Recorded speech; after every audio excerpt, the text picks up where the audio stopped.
Many of us have had the experience of walking into a worship service and feeling completely estranged from what's happening up front. It's a common complaint about church that the only thing that's okay is for everything in your life to be okay.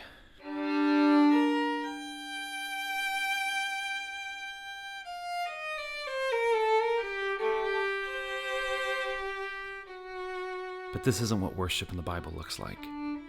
One of the things that many churches need to reclaim is the biblical practice of lamentation in worship.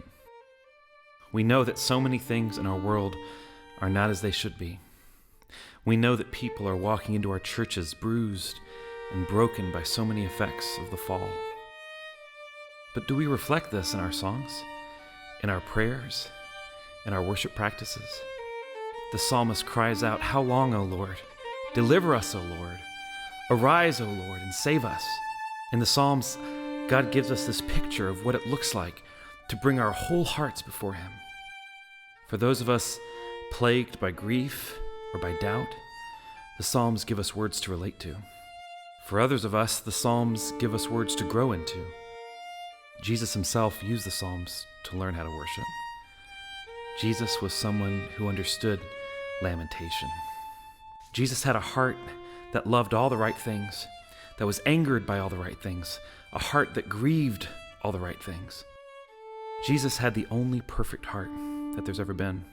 The Bible tells us He was a man of sorrows, that He wept over His friends, that He lamented the brokenness of His city.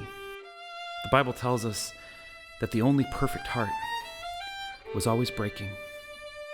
And like so many of us who recall our favorite song lyrics or a scripture verse in times of trials, Jesus also recalled the lyrics from a psalm in His darkest hour, when He used the words of Psalm 22 to cry out, my God, why have you forsaken me?"